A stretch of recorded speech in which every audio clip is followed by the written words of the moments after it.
Black people don't like me.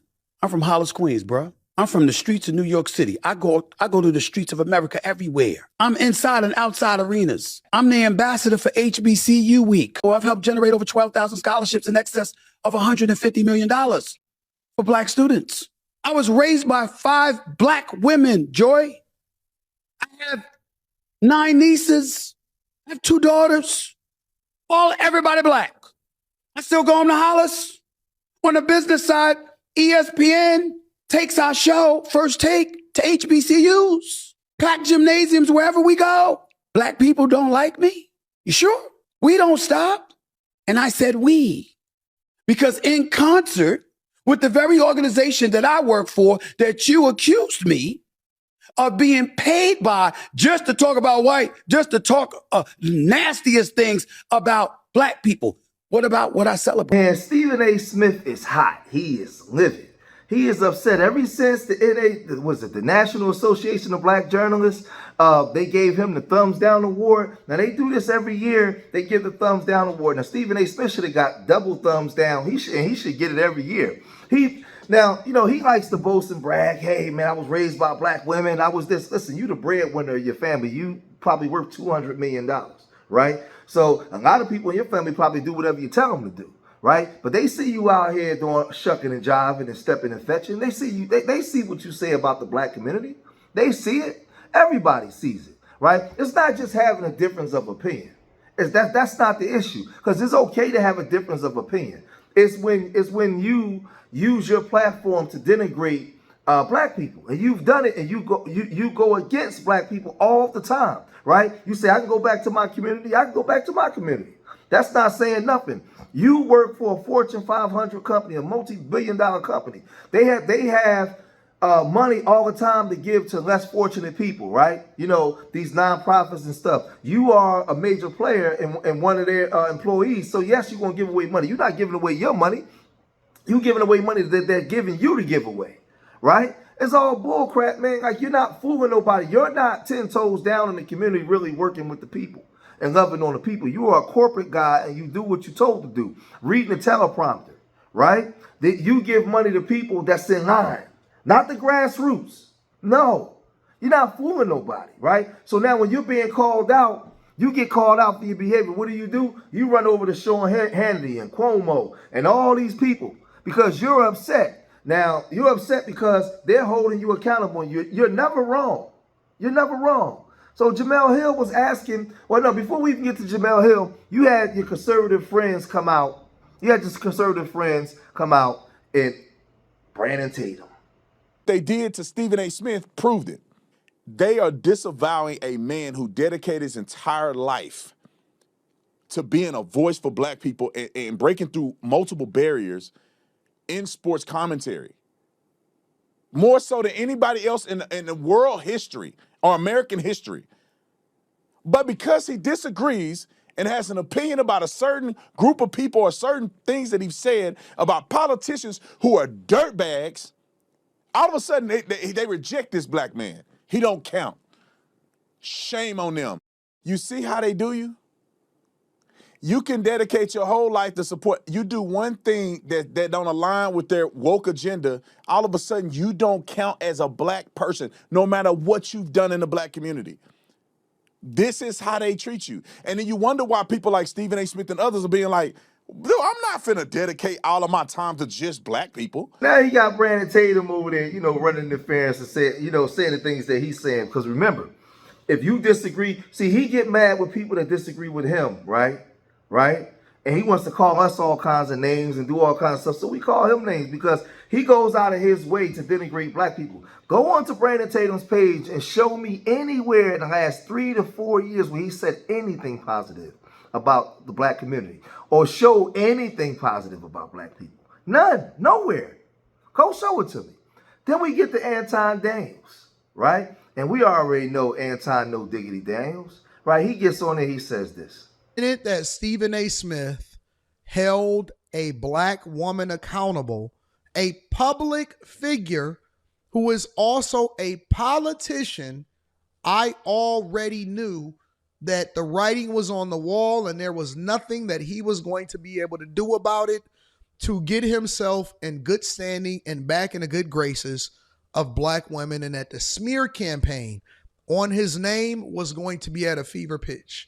Didn't matter about what he did for other people. Didn't matter about how he held down Shannon Sharp.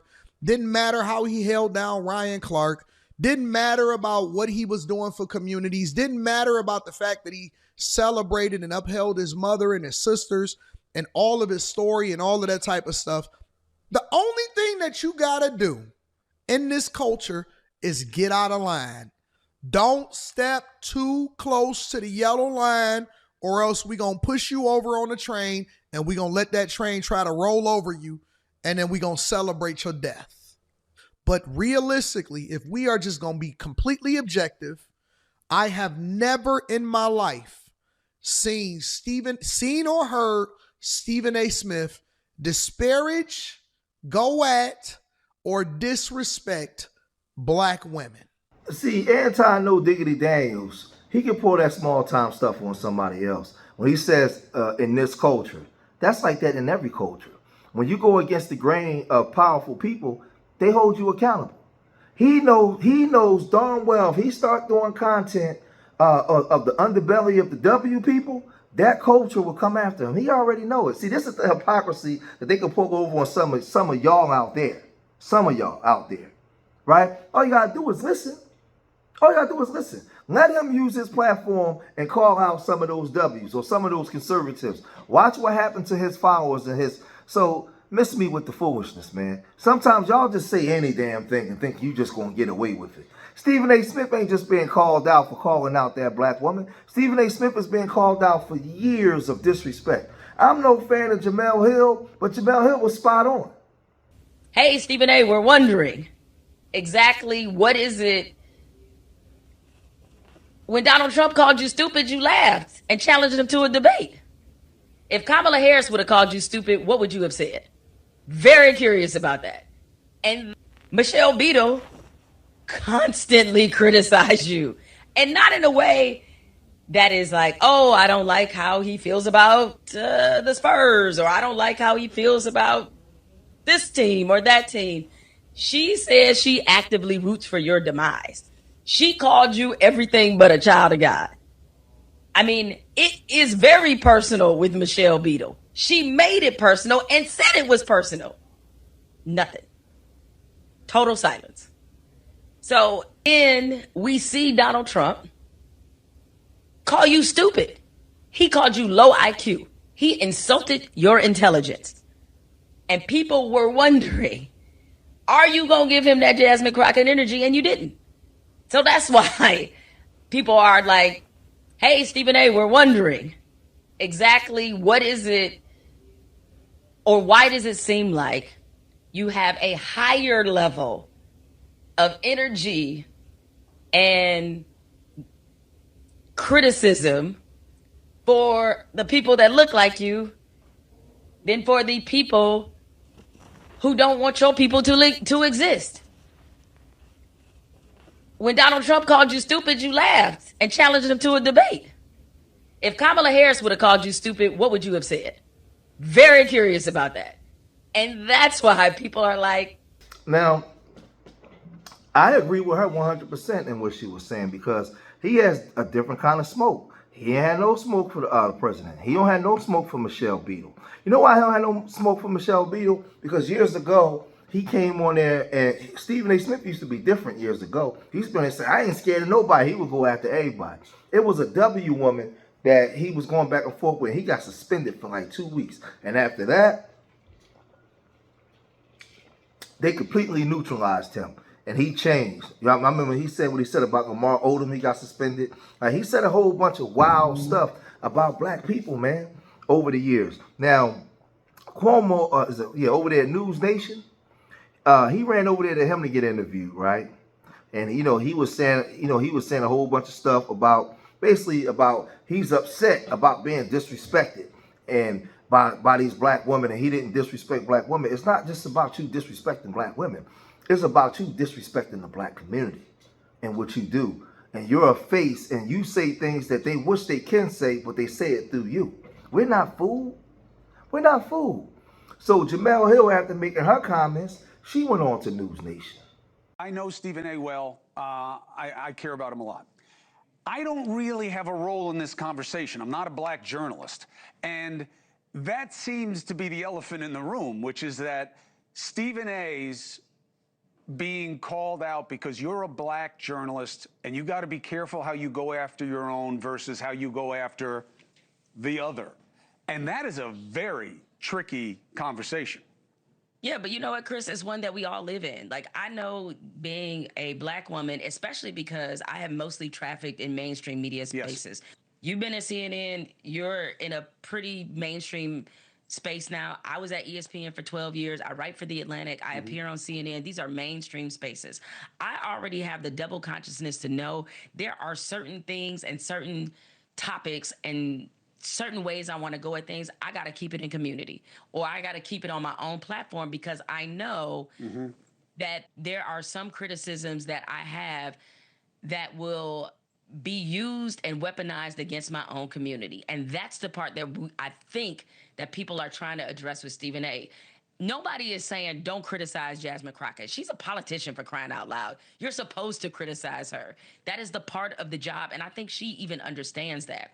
But considering that you had so many people on the right who are attacking her demeanor, her diction, calling her ghetto, oh, crazy Laura Loomer, calling her Shaniqua, don't be the one piling on saying you don't like the way she talks and all. Like, you can't be that dude. Like, I'm sorry, you can't.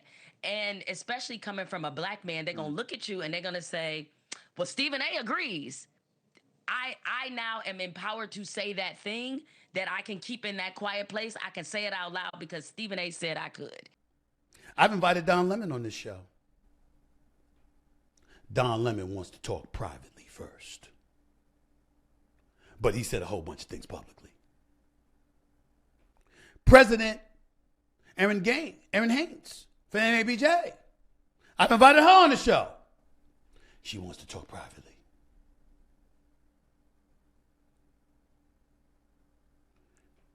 After she spoke publicly. I've invited Jasmine Crockett on the show. Crickets, I ain't hear a word. I've invited Kamala Harris on the show. Crickets, I ain't hear a word. Publicly. Privately, Kamala Harris and I already met face to face. Over a year ago. 2 hours. Why he brings that up? Michelle Obama has been invited on this show. Haven't heard a word.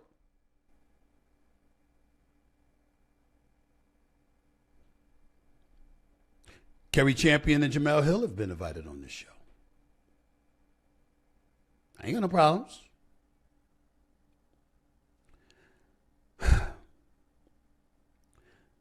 Ladies and gentlemen, I don't have time to have hate in my heart.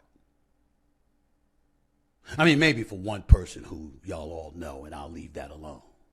But outside of that, I really don't have time for hatred in my heart. I certainly don't hate any of these women. I've got nothing but love for them.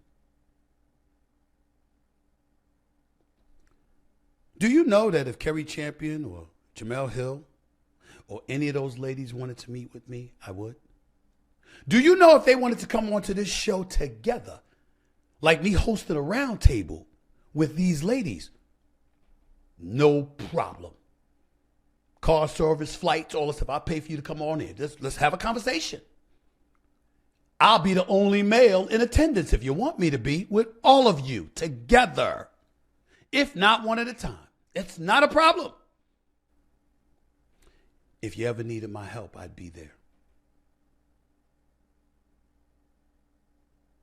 And if President Haynes, who I've never met, don't know, never spoke to in my life, had done the same and reached out, I would have done the same. From what my sources tell me, she's telling folks, including people who are mentors and friends of mine, members of the NABJ, that she reached out to me and I declined. That is a lie. It never happened. Never. That is false. It never happened. There's a whole bunch of people that want to meet with me privately but don't want to meet with me publicly. But I'm telling you, in those cases, they ain't reach out to me. That's a lie. and I declined to come. Me? Really? Stop it. See, whether you like Jemele Hill or not, she's correct. Now, I made the mistake a couple months ago on my live stream, but I was on my personal live stream. I don't like the way that she conducts herself, right? Because she's meeting the stereotypes that they use to weaponize it against our community. That's what Jasmine Crockett does, and I don't like that. But when Stephen A. Smith uses his platform to come up there and do it, knowing that he's working for these multi-million-dollar companies, he's providing the ammunition for them to come out and use that and weaponize it against us, right? Some things we should do internally, and people should be able to get through to her internally. I don't like the way that she carry on and the way that she conduct herself at times, because I don't like those stereotypes, and they like to play to the angry black woman and disrespect our women and all that kind of stuff. Whatever arguments we have amongst our own women in our community, that's our own personal business. You can't come out there and disrespect our women, right? Those are things that we got to clean up and fix amongst ourselves, right? So I can say as a black man, I don't like the way she conducts herself, right? But when we go up on nationally televised TV and we do that, man, you done open up the floodgates, man. Well, George said it, so I can say it. But no, man, like we got to be mindful of certain things. And Stephen A. Smith don't care. Stephen A. Smith don't care. Now, outside of that, there is an agenda. Let me address it. There is an agenda. There's a radical left. There's a radical right. And they're fighting against each other. And these powerful people behind the scenes pay millions of dollars to mouthpieces and pompous blowhards to come out here and spew their talking points, right? This is what's going on. It's a game. It's a game being played, man. And I'm just sitting here witnessing it. I'm sitting here witnessing radical right, radical left, and unfortunately, there's people being unalive too. This thing ain't to be played with. This is a serious game that's being played, and a lot of people are choosing sides. And guess what? A lot of black people are very complicit in this. Very complicit in this. They don't care nothing about the community, man. They care about lining their pockets up. And that's just where we're at. So Stephen A. Smith is mad and he coming out here saying, I got 2 daughters and all these, I was raised by 10 women. And man, nobody want to hear all that, man. Your track record speaks for itself. But y'all let me know what y'all think, man. If you made it this far in the video, hit that like button, subscribe to Street Media TV. Leave your comments in the comment section. Remember, I love y'all. Till the next time. Peace.